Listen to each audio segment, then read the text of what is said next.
Subscribe करें और bell दबाएं ताकि कोई खबर रह न जाए।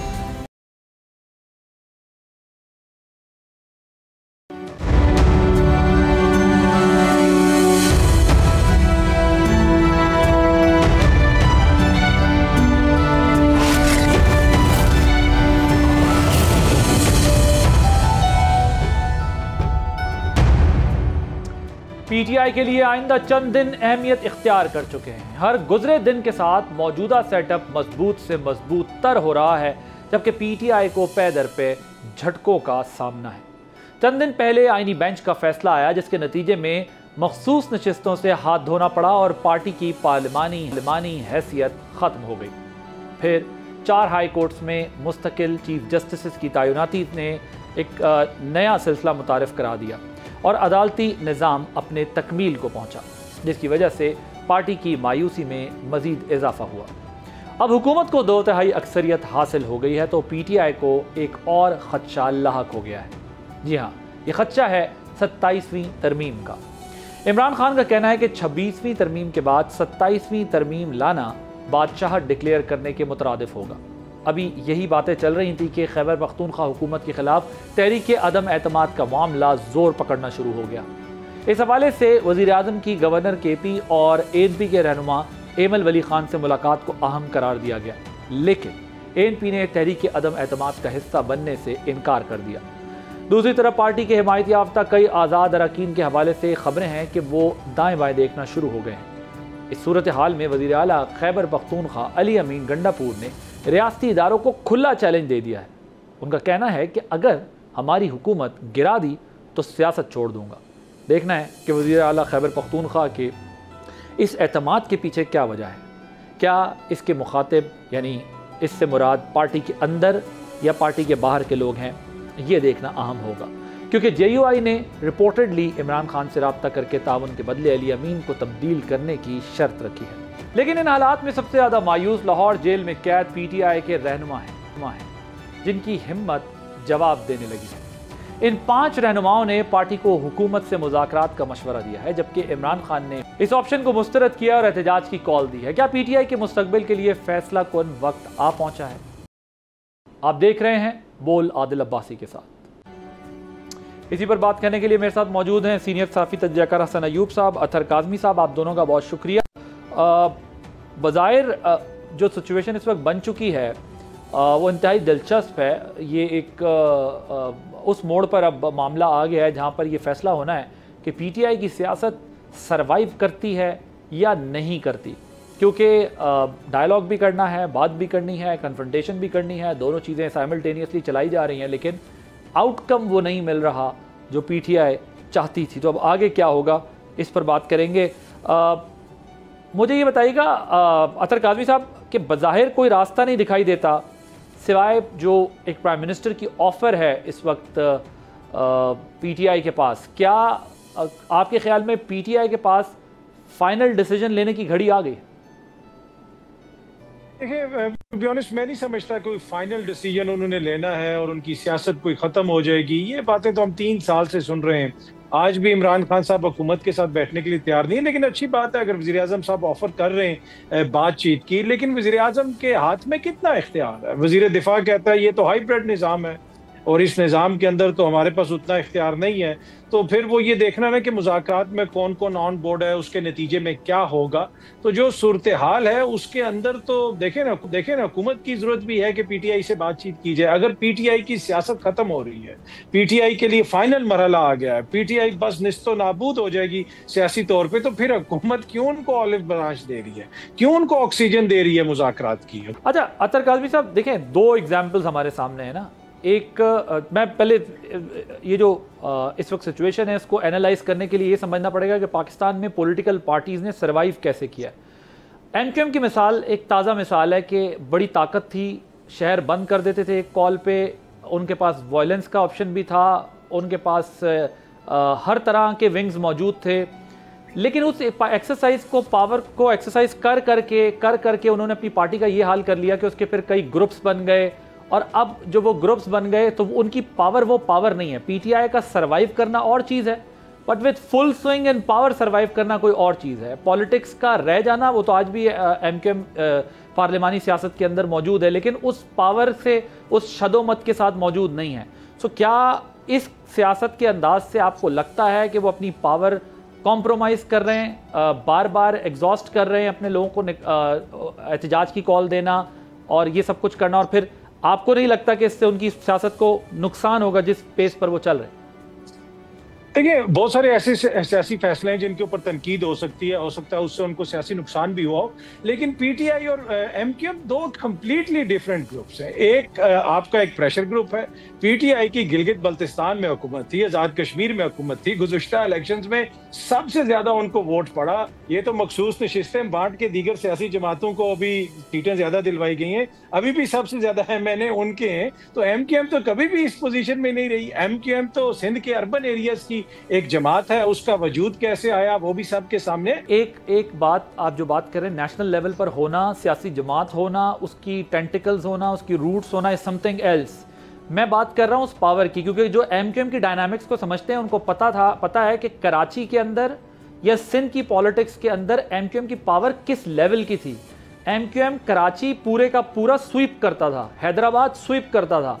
इसको आप नेशनल लेवल पे कंपेयर ना करें, मैं पावर कंपेयर करने की बात कर रहा हूं कि उसके बावजूद वो पावर आज एग्जिस्ट नहीं करती, उसको रिप्लेस कर दिया गया। That's what I am saying. But having said that, आपको लगता है कि वो चूंकि नेशनल लेवल की पार्टी है तो वो अगर पावर्स को एक्सरसाइज उसी तरीके से कर रही है जिस तरीके से माजी की जमातों ने किया है, तो आपको लगता है कि वो, या एमक्यूएम के केस में जिस तरह एमक्यूएम ने किया, आपको लगता है कि वो सर्वाइव कर जाएगी रियासत के साथ मुकम्मल लड़ाई लड़ने के बावजूद भी?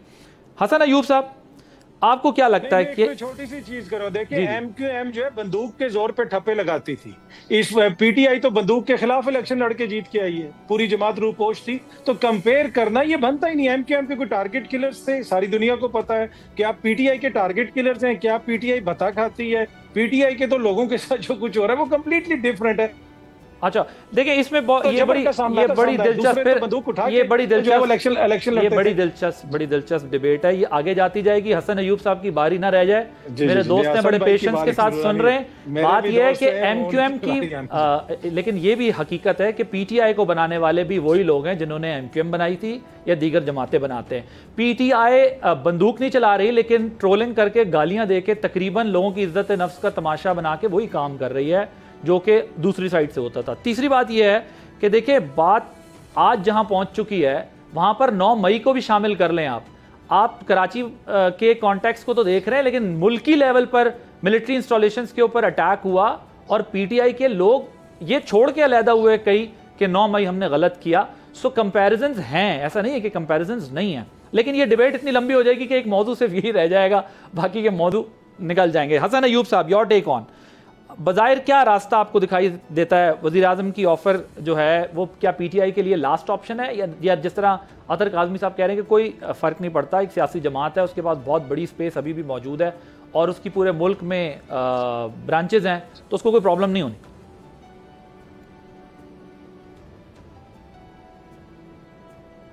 ना एक दिन में वजूद में आती हैं, ना ही एक दिन में वो ख़त्म होती हैं, वो फेड आउट ज़रूर होती हैं।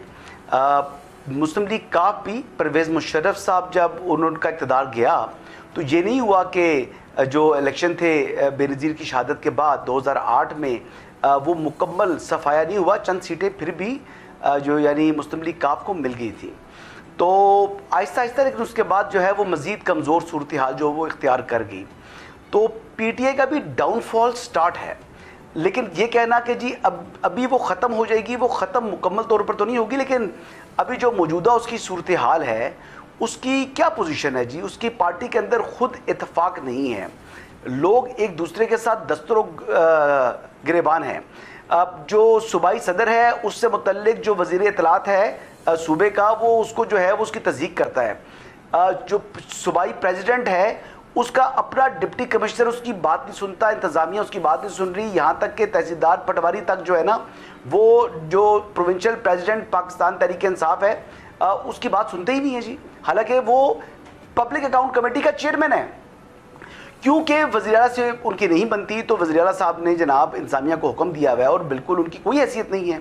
जब इस किस्म की अपने हलके में कुछ बिगाड़ने संवारने की हैसियत ना हो प्रोविंशियल प्रेसिडेंट की, तो फिर वो जो क्या तहरीक को लीड करेगा, पहला सवाल तो पहली बात ये है। मैं जरा दूसरा वो क्या थ्रेट जो है वो दे सकेगा गवर्नमेंट ऑफ द डे को। I have to interrupt you here. Basic जो क्वेश्चन है ना, वो क्वेश्चन ये नहीं है कि पीटीआई खत्म हो जाएगी, फैसले की घड़ी आ गई से मुराद ये कि अब उन्हें ये डिसाइड करना पड़ेगा कि उन्होंने एजिटेशन की पॉलिटिक्स करनी है या फिर डायलॉग करना है। ये बेसिक पॉइंट आपके सामने।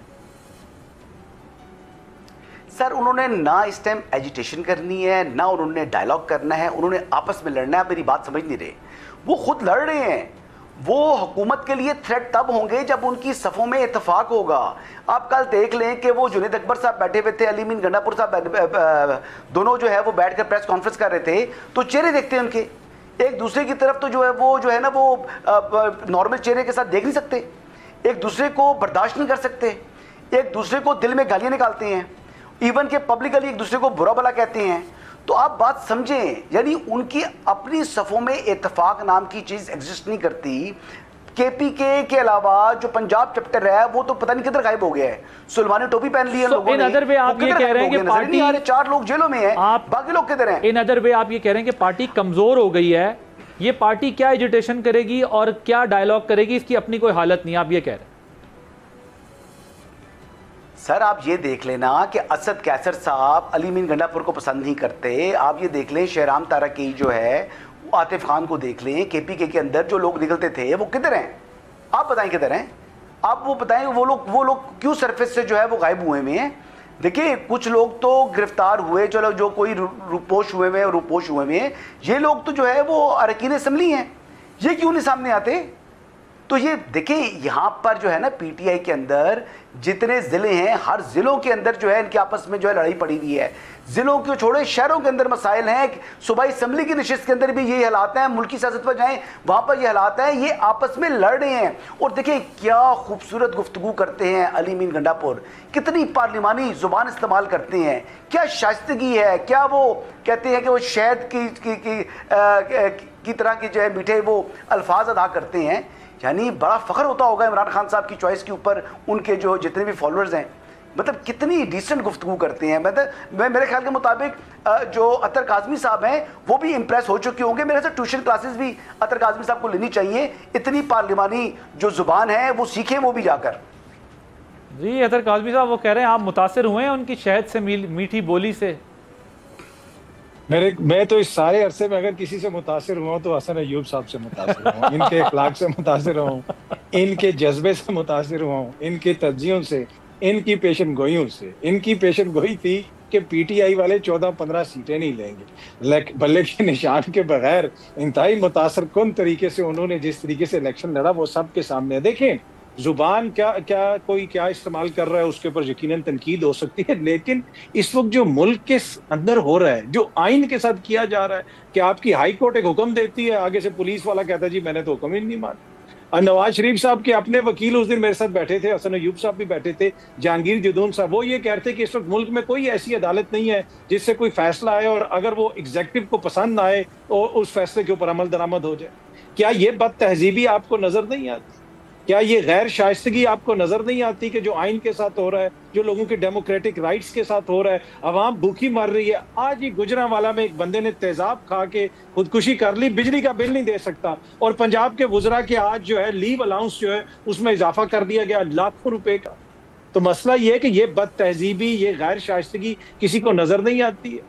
हाँ, किसी ने ओए कह दिया, वो कर दिया, ये कर दिया, उसके ऊपर ज्यादा है। असल इशू वो है जो अवाम इस वक्त सफर कर रही है। और टू बी ऑनेस्ट मेरे ख्याल में अगर पीटीआई इतनी कमजोर हालत में, तो फिर तो हुकूमत को उनको छोड़ देना चाहिए उनके हाल पे। अली अमीन साहब की हुकूमत क्या सिस्टम के लिए खतरा है? नहीं, अली अमीन की हुकूमत सिस्टम के लिए कोई खतरा नहीं है। इस निज़ाम को अगर किसी से खतरा महसूस होता है तो वो इमरान खान साहब की जात है और इसी वजह से वो अंदर हैं। बाकी अली अमीन की जगह कोई और भी होगा तो कोई मसला नहीं होगा। तो मुझे नहीं लगता कि अली अमीन अतर काज़मी साहब मुझे ये बताइए, जो अलीमा खान साहिबा ने कहा है कि हमें 9 मई की माफ़ी मांगने के लिए कहा गया है कि उसके बदले मामूली सी सज़ा देकर छोड़ने की ऑफ़र की गई है, ऐसी कोई बात आपके इल्म में आई है? कुछ ऐसा हो रहा है?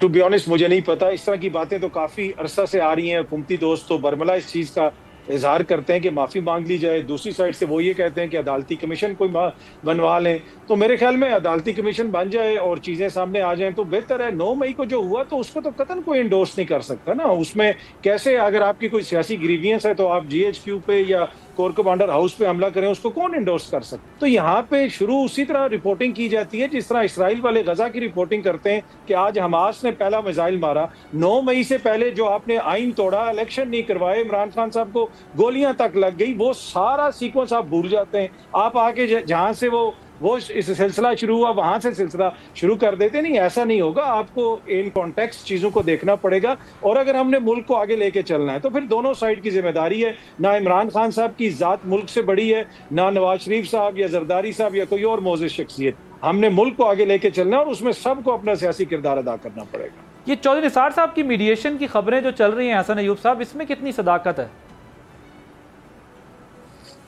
सर बिल्कुल, किसी ने खुद ही जो है ना ये हवाई फायरिंग शुरू कर दी है। कोई ऐसी बात नहीं है, ये बिल्कुल झूठ है, मुकम्मल झूठ है। कोई दूर दूर तक इसका कोई ताल्लुक नहीं है। उनकी सेहत दरियाफ्त की है प्राइम मिनिस्टर ने जाकर, और उनके बेटे जो तैमूर हैं वो भी वहाँ पर मौजूद थे। इससे ज़्यादा बात नहीं हुई, कोई शमूलियत की दावत वगैरह नहीं दी उन्होंने। और अगर शमूलियत होगी तो उसमें फिर आप चौधरी साहब को जो है ना नवाज शरीफ साहब के साथ बैठा हुआ देखेंगे। शहबाज शरीफ साहब का और उनका ताल्लुक तो बहुत गहरा है और बहुत पुराना है। रहा सवाल जो अतर काज़मी साहब कह रहे थे कि मैं आता हूं अतर काज़मी साहब के सवाल पे आता हूं। इलेक्शंस के हवाले से अतर काज़मी साहब के सवाल पे आप रिस्पॉन्ड कीजिएगा। मुझे यार इन्फॉर्मेशन तो लेने देना। नहीं एक सेकंड पहले। ओ यार एक सेकंड, मैं दूंगा पूरा आपको टाइम तो करने दें। नहीं, मैं अतर काज़मी साहब के सवाल, मेरा टाइम भी अतर काज़मी साहब के सवाल का जवाब दीजिएगा। यार हमें आपसे अभी खबरें लेनी है, ऐसे कैसे? भाई मेरा टाइम भी लें, दूंगा। अच्छा, ये मुझे ये बताएं कि मरियम बीबी और मियां साहब के तो तहफ़्फ़ुज़ात थे चौधरी निसार साहब के साथ, तो आपके ख्याल में ये उनको ऑन बोर्ड रख के वज़ीर आज़म मिले होंगे या फिर खुद से फैसला किया? नहीं, उनका राब्ता है। उनका राब्ता ये जो है बात नवाज शरीफ साहब के इल्म में है कि शहबाज शरीफ साहब जो प्राइम मिनिस्टर हैं उनका राब्ता कभी ख़त्म ही नहीं हुआ, कभी कटा ही नहीं है। तो ये मुलाकात जो है ये उनकी हुई है। पहले इनकी हमशीरे का कुछ अर्सा कबल इंतकाल हुआ था तो उसकी फातिहा के लिए भी उनके घर वो गए थे। तो इनका राब्ता भी है, बातचीत भी है। अभी उनकी कोई जो है वो सेहत ख़राब हुई थी तो उनकी तीमारदारी के लिए वहाँ पर वो गए थे। और ऐसी बात नहीं है इनकी मुलाकात बड़े मियां साहब और चौधरी निसार साहब का भी राब्ता है, लेकिन ऐसी नहीं है कि राब्ता नहीं है। नहीं जी, छोटे मियाँ साहब का जी, शहबाज शरीफ साहब का, प्राइम मिनिस्टर साहब का और चौधरी निसार साहब का राब्ता है। नवाज शरीफ साहब का और मरियम नवाज शरीफ साहब का कोई राब्ता नहीं। अब आप अतर काज़मी साहब के हर सवाल का जवाब दे सकते हैं। हमने कहा पहले इन्फॉर्मेशन नहीं, अतर काज़मी साहब ने एक बात की कि जनाब मेरी प्रेडिक्शन जो है कि PTI 17 सीटें लेगी, या मैंने कहा था कि जी 2 दर्जन सीटें ले लेगी। तो बिल्कुल ये दुरुस्त फरमा रहे हैं कि मेरी प्रेडिक्शन जो मैंने की थी वो गलत साबित हुई। इससे मैं इनकार नहीं करूँगा, और ना मुझे मेरा कम से कम अल्हम्दुलिल्लाह इतना ज़र्फ़ है जहाँ पर मैं गलत साबित हुआ तो मैंने कभी उससे इनकार नहीं किया, उसको तस्लीम करने के हवाले से। लेकिन मैं इस बात को भी अतर काज़मी साहब फिर तस्लीम करें कि जो ये कह रहे हैं कि 9 मई से पीछे जाएँ, तो मैं जाता हूँ पीछे। 9 मई से पहले जो है वो किसने कहा था कि जो है वो न्यूट्रल जानवर होता है? किसने मिस्टर एक्स मिस्टर वाई की बात की थी? किसने कहा था डर्टी हैरी? किसने ये बातें की थी? किसने कहा था जानवर और ये जनाब किसने गुफ्तगू की थी?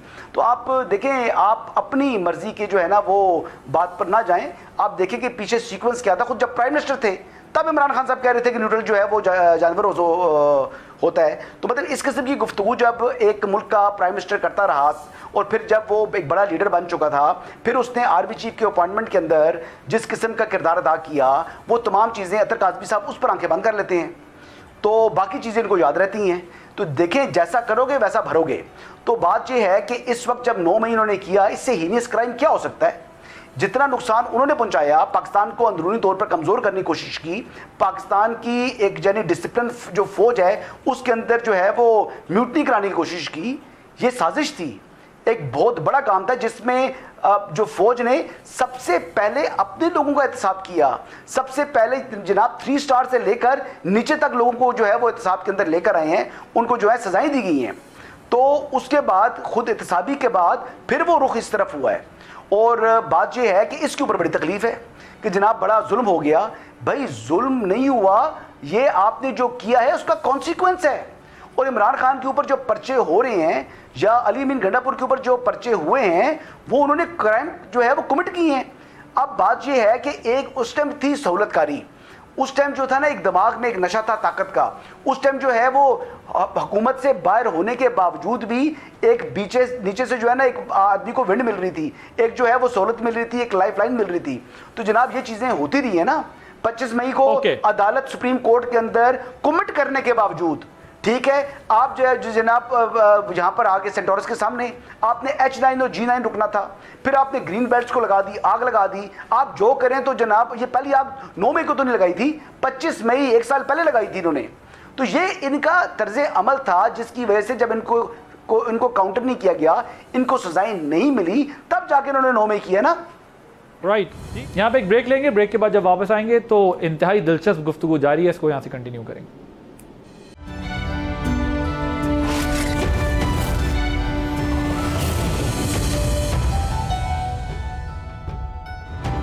वेलकम बैक जी। अतर काज़मी साहब, आप भी यकीनन कौम से खिताब करना चाहेंगे हसन अयूब साहब के सवाल के जवाब में, लेकिन मेरा सवाल भी साथ ले लें।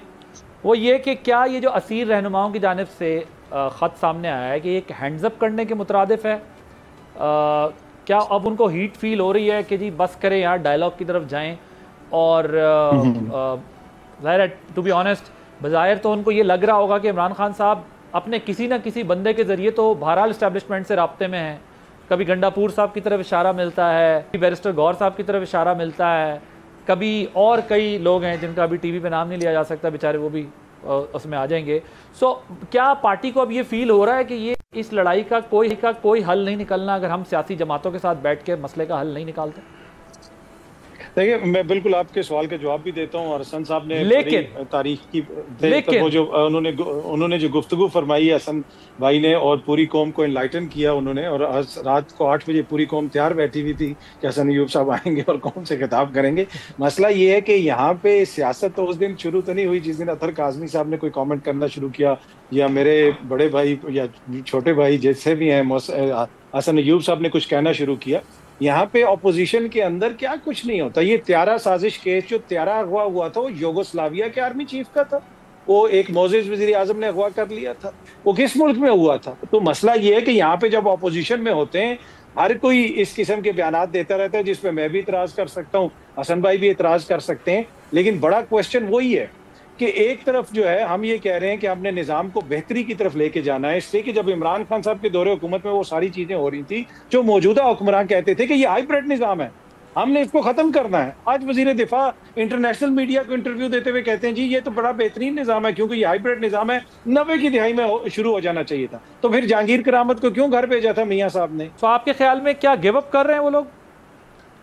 नहीं, give up I don't know, to be honest. मतलब गिव अप करना होता तो उनको बार बार ऑफर की जाती है कि एक बयान दे दो और निकल जाओ। आपको पता है कितने लोगों ने बयानात दिए, कितने लोग निकल गए। जहांगीर तरीन साहब आपके ख्याल में वो ये समझ रहे हैं कि हमें डायलॉग करना चाहिए सियासतदानों से? देखिए, वो बिल्कुल कहते हैं कि सियासतदानों से भी डायलॉग करना चाहिए और इस्टेब्लिशमेंट से भी डायलॉग करना चाहिए। इमरान खान के तो ये क्लेम की नफी है ना कि हम इस्टेब्लिशमेंट के अलावा बात नहीं करेंगे किसी से।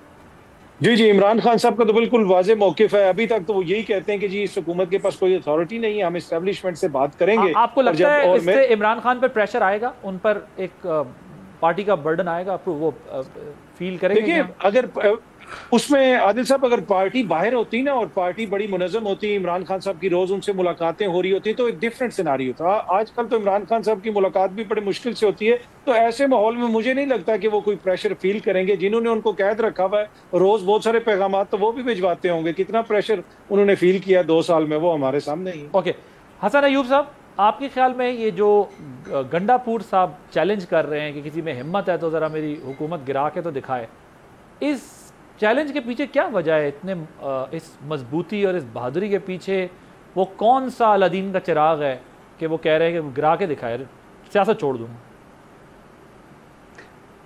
आदिल भाई, जो खाली बर्तन होते हैं ना वो ज़्यादा आवाज़ हैं, भरा हुआ बर्तन आवाज़ नहीं करता। वो गंडापुर साहब वही हैं जो कि ये कह कर आए थे कि जनाब ये जो हम अपने जो है वो कफन ये जो है वो सर पर बांध कर आए हैं, वो कहते हैं ये हमारी पग नहीं है, ये हमारा कफन है। और हम जाएंगे तो इमरान खान जब तक रिहा नहीं होगा, या उनको रिहा करवा कर वापस आएंगे या हमारे जनाजे वापस आएंगे। फिर वो 3 मरतबा यही कह कर आए और फिर जो अपनी जूतियाँ छोड़ के यहाँ से भागे हैं। तो गंडापुर साहब की बातों पर क्यों आप इतनी तवज्जो दे रहे हैं? इतना इंपॉर्टेंट आदमी नहीं है, यकीन करें। ये इतनी अहमियत की हामिल चीज़ भी नहीं रही है, जमात भी इतनी अहमियत की हामिल नहीं रही। और माँ ठीक है, मतलब अल्फाज के अंदर जिंदा रख रहे हैं अतर काज़मी साहब बड़े ज़ोर से, और बड़ी यानी मैं कहता हूँ कि 10 आउट ऑफ 10 नंबर है उनके, जिस तरीके से उनके हक़ में ये जो है वो दलाइल देते हैं। शायद तहरीक इंसाफ वालों के पास ये दलाइल नहीं है, जो दलाइल जो है वो अतर काज़मी साहब लेकर आ जाते हैं। लेकिन मैं आपको ये बात बताऊँ, और ये इनकी मतलब खूबी है, मैं तो बड़ा इनका जो है ना वो एक्नॉलेजमेंट करता हूँ इनकी इस काबिलियत की। लेकिन मैं आपको ये अर्ज़ करूँगा कि मौजूदा सूरत हाल के अंदर अगर आप समझते हैं कि पाकिस्तान तहरीक इंसाफ मौजूदा गवर्नमेंट के ऊपर किसी किस्म का प्रेशर रखती है, तो इनका प्रेशर है सिफर। और क्या सोशल मीडिया के ऊपर जब ये गालम गलोच करते थे, लोगों को जो है वो इससे जो है वो पामाल करने की कोशिश करते थे, वो चीज़ भी आप देख लें कि अब इनकी वो ताकत भी जो है वो ख़त्म होती जा रही है। अब अगली बात देखें जी कि आने वाले दिनों में क्या होगा। क्या 27वीं आईनी तरमीम जब होगी जी बिल्कुल इंशाल्लाह हो जाएगी, और क्या उसका ये रास्ता रोक सकेंगे? ये बिल्कुल नहीं रोक सकेंगे। चाहे जो भी तनकीद करता रहे, जो भी झूठा प्रोपेगेंडा 27वीं आईनी तरमीम से मुतल्लिक ये शुरू कर दें, उस बात का गवर्नमेंट की सेहत के ऊपर जो है वो 1% भी असर नहीं है।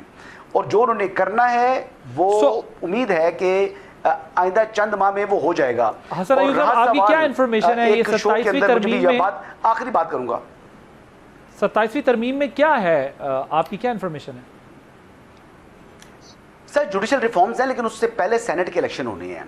और आपको मालूम है कि पहले भी सेनेट के इलेक्शन होने थे, क्योंकि जो मखसूस नशिस्तें जिनको नोटिफाई किया था इलेक्शन कमीशन ऑफ पाकिस्तान ने, तो उनसे हलफ नहीं लिया था स्पीकर खैबर पख्तूनख्वा असम्बली ने।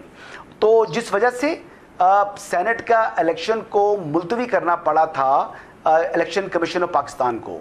फिर हाई कोर्ट ने, पेशावर हाई कोर्ट ने ऑर्डर दिया, उसके बावजूद उसके ऊपर अमल दरामद नहीं किया स्पीकर खैबर पख्तूनख्वा असम्बली ने। तो आज जो सेनेट ऑफ पाकिस्तान इनकम्प्लीट है, उसकी जो वजह है, मेन वजह, वो स्पीकर खैबर पख्तूनख्वा असम्बली यानी पाकिस्तान तहरीक इंसाफ है। अब इस बात को भी ये मैंने खुद सुना है अतर काज़मी साहब को इन गुनाहगार कानों से कि ये रंग दे रहे थे कि सेनेट इनकम्प्लीट जो है वो इलेक्शन कमीशन की वजह से है, जबकि वो चीज़ जो है वो इस तरह की चीज़ें जब अतर काज़मी साहब इस तरह के जो है वो दलाइल देते हैं, तो मेरे जैसा बंदा भी कहता है कि यार क्या काबिल आदमी है। मैं तो वाकई मतलब खामोश हो जाता हूँ। मैं कहता हूँ यार कि मतलब इतनी कॉन्फिडेंस के साथ गलत बात को दुरुस्त कह देते हैं कि मैं फिर खामोशी हो जाता हूँ। मैं कहूँ मैं इस पर क्या करूँ, कमेंट करूँ। आपको लगता है कि केपी में वोट ऑफ नो कॉन्फिडेंस हो जाएगा? क्विक जरा, क्योंकि टाइम कम है। काज़मी साहब, नहीं, मुझे नहीं लगता। मेरे ख्याल में जो हसन कह रहे थे ना, अली अमीन गंडापुर साहब, कोई इतना बड़ा खतरा नहीं है सिस्टम के लिए कि उनको फारिग करने के लिए सारी जमातें इकट्ठी हो जाएंगी, या तो ना कोई बहुत बड़ी वहां पे कोई तब्दीली आ रही हो। मुझे फिलहाल टू बी ऑनेस्ट वो होता हुआ नजर नहीं आ रहा। ठीक, आपका क्या ख्याल है हसन अयूब साहब? क्योंकि गवर्नर केपी ने कहा है बहुत जल्द पीटीआई के कारकुनान यौम निजात मनाएंगे अली अमीन से। असल में अली अमीन को ख़तरा जो है ना वो अपोजिशन जमातों से कम और विद इन पार्टी ज़्यादा है। आपको पता है कि जो स्पीकर साहब हैं वो भी अपनी छुरियाँ चाकू जो है वो तेज़ करके बैठे हुए हैं कि कब मौका मिले अली अमीन की छुट्टी कराई जाए। इधर से असद कैसर साहब जो हैं वो सख्त नाला हैं, और भी एक ग्रुप है जो कि इस वक्त विजिबल नहीं है, वो लोग भी खामोशी से एक मुनासिब वक्त के इंतज़ार के अंदर मौजूद हैं और बैठे हुए हैं विद इन पीटीआई। तो पीटीआई को तो नुकसान होना है इंटरनली, और ये बात आप देख लीजिएगा कि अली बिन गंडापुर को अगर हटाने की कोशिश की जाती है तो उनके साथ भी एक ग्रुप है। तो ये एक बड़ी एक कहते हैं कि एक मिक्सचर सा बन चुका है। इसका फ़ायदा अपोजिशन ले सकती है, उठा सकती है, अगर इनकी सफ़ों में इत्तेहाद कायम ना रहा तो, जो कि बज़ाहिर मुझे कायम रहता दिखाई नहीं दे रहा। मुश्किल पड़ने पर भी एक दूसरे का साथ ये नहीं देंगे, ये इनकी घुट्टी में नहीं है। कोई शख्स किसी दूसरे को लीडर मानता नहीं है। इमरान खान साहब जिनको लीडर ये मतलब इनको कहा जाता है, उनके कहने के ऊपर जो है वो बजट उनसे बाला बाला जब आपने मंजूर कर लिया तो आपने अमली तौर के ऊपर जो है उनको इररेलेवेंट कर दी है। इमरान खान साहब तो चले गए जेल में। अब पीछे जो लोग हैं, हर बंदा अपनी खुद नुमाई जो है वो चाह रहा है, हर बंदा इक़्तिदार मांग रहा है, और यही सिचुएशन चल रही है पार्टी के अंदर। आपके ख्याल में कितने आज़ाद अरकान पीटीआई को छोड़ सकते हैं? और मौजूदा हालात खैबर पख्तूनख्वा असेंबली की बात कर रहे हैं? ओवरऑल नहीं, ओवरऑल तो नंबर बहुत बड़ा हो जाएगा, लेकिन फिर दो भी दर्जन जितना तो बड़ा है तकरीबन बताएं मुझे तो। मालूम है पंजाब के अंदर सूबाई असेंबली के जी तकरीबन 22-24 लोग मौजूद हैं। इसका तो जिक्र जो है शेर अफजल मरवत साहब भी कर चुके थे। और आपको ये बताऊं कि ये इलेक्शन के दिन से जब रिजल्ट आ चुका था, ये तब से डिफेक्शन हुआ हुआ है, ये तब से डिफेक्शन हुआ हुआ है। जो लोग खामोशी से इस टाइम वहाँ पर बैठे हुए हैं, और क्योंकि उनका वहाँ पर बैठना उनको सूट करता है, और इस टाइम जो खैबर पख्तूनख्वा के अंदर भी आवाज़ें सुनने में आ रही हैं क्योंकि डिफेक्शन जो है वो बड़ा होता जा रहा है। कोई लोग तो मतलब जो मुझे तो यकीन नहीं आ रहा, ऑनेस्ट टू गॉड बताऊं, 36 का जो है वो नंबर दे रहे हैं। I don't by this number होगा 10-15 का नंबर हो सकता है, लेकिन इससे बड़ा नंबर मुझे फिल वक्त जो है वो दिखाई नहीं दे रहा, क्योंकि खैबर पख्तूनख्वा में आज भी हुकूमत है। हुकूमत के पास देने को बहुत कुछ होता है, लेकिन दावे जो हो रहे हैं वो बहुत बड़े बड़े हो रहे हैं, जो कि अगर सच साबित हो गए तो फिर तो इसका मतलब यह है कि तबाही है पीटीआई के अंदर। Right, last comment Athar Kazmi साहब, have to conclude the show. मेरे लिए तो अगर 3 बंदे भी टूटते हैं तो बहुत बड़ा सरप्राइज होगा। खैबर पख्तूनख्वा में इस वक्त जो माहौल है उसके अंदर बंदों का छोड़ के जाना मुझे मुश्किल लगता है। ठीक, ये ना अगला प्रोग्राम हम कर रहे हो तो उसके बाद हसन अयूब साहब आपको कह रहे हो कि देखिए ये मैंने आपकी खबर काट के रखी हुई थी, आपने 3 बंदों को कहा था, यहाँ पर 15 बंदे अलग हो गए। हसन भाई ये कुछ भी कर सकते हैं, आईनी दिमाग है, क्या क्या। थैंक यू सो मच अतर काज़मी साहब, हसन अयूब साहब, आप दोनों का बहुत शुक्रिया। आपने तो नाज़रीन सारे सियासी जमातों को अगर कोई रास्ता निकालना है तो पॉलिटिकल डायलॉग ही सोल्यूशन है। कन्फ्रंटेशन से मसाइल हल नहीं होते, क्राइसिस क्रिएट होता है। और देखते हैं आने वाले दिनों में इस डायलॉग का क्या नतीजा निकलता है, ये डायलॉग होता भी है या नहीं होता। ये इंटरेस्टिंग होगा। एक ब्रेक लेंगे, ब्रेक के बाद एक बहुत ही अहम इशू पर बात करेंगे आफ्टर दिस ब्रेक।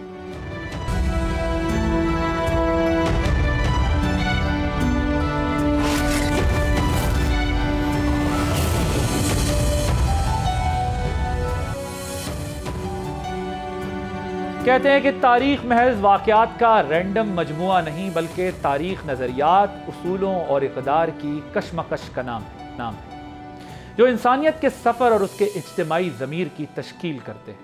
करबला भी ऐसी ही दास्तान है जो वक्त और इलाके की कैद से आज़ाद और जुल्म के ख़िलाफ़ इंसानी इरादे की लाजवाल अलामत है। करबला सिर्फ एक मार्का नहीं, एक पैगाम है, एक ऐसा अबदी चिराग जो जुल्मत में हक़ का रास्ता दिखाता है। बदाए देखा जाए तो करबला में तलवारें, नेज़े और बहता खून था, मगर हकीकत में वहाँ अक़ल, बसीरत और कुर्बानी का वो दर्स था जो सदियों से अंधेरों को रोशनी अता करता आया है।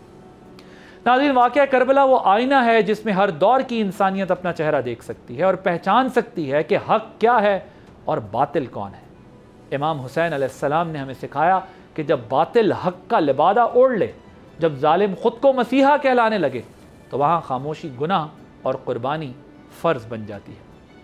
यज़ीदी निज़ाम के ख़िलाफ़ इस फ़र्ज़ की अदायगी के लिए जब इमाम अली मकाम मदीना मुनव्वरा से रवाना हुए तो अपने भाई के नाम एक वसीयतनामा लिखा। उसमें कहा कि मैं किसी तकब्बुर, फ़साद या जुल्म की बुनियाद पर नहीं निकल रहा, बल्कि मैं अपने नाना नबी करीम सल्लल्लाहु अलैहि वसल्लम की सुन्नत पर अमल करने निकला हूँ। उम्मत की इस्लाह चाहता हूँ, जो मेरी बात सुनेगा उसे अल्लाह ताला जज़ाए खैर देगा, और जो इनेराफ़ करेगा तो मैं सब्र करूँगा। ये सिर्फ वसीयतनामा नहीं था, ये इमाम हुसैन अलैहिस्सलाम की जिद्दोजहद का मंशूर था, जिसकी बुनियाद मौला अली अलैहिस्सलाम का ये कौल कि हक़ को पहचानो, अहले हक़ ख़ुद पहचान में आ जाएंगे। इस लाजवाल मकसद के लिए फिर इमाम हुसैन अलैहिस्सलाम ने जो मसाइब बर्दाश्त किए वो तारीख़ में मुज़ाहमत का इस्तारा बन चुके हैं। इसलिए आज भी जब कहीं जुल्म इंतहा को पहुंचता है तो ज़माना करबला की तरफ देखने लगता है, जहाँ से एक ही दर्स मिलता है, सब्र, इस्तकामत, गैरत और सबसे बढ़कर हक़ के लिए कुर्बानी का दर्स। ये वो नज़रियाती असास है जिस पर हर मुज़ाहमत और जद्दोजहद इस्तवार होती है, जो ज़िल्लत आमेज़ ज़िंदगी पर हक़ की खातिर मौत को तरजीह देती है।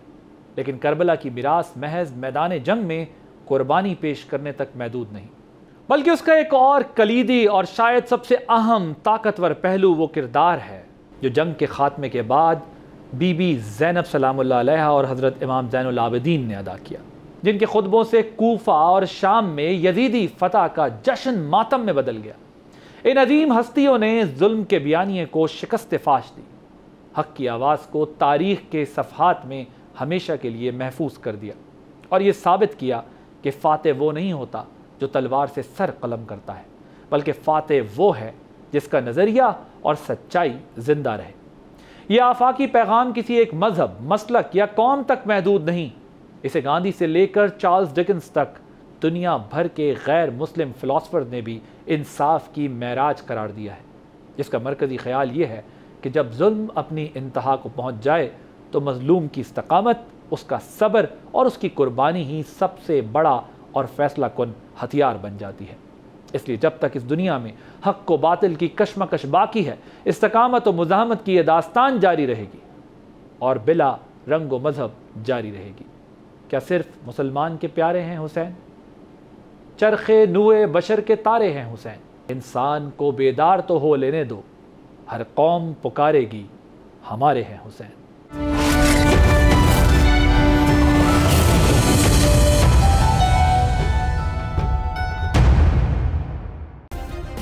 सब्सक्राइब करें और बेल दबाएं ताकि कोई खबर रह न जाए।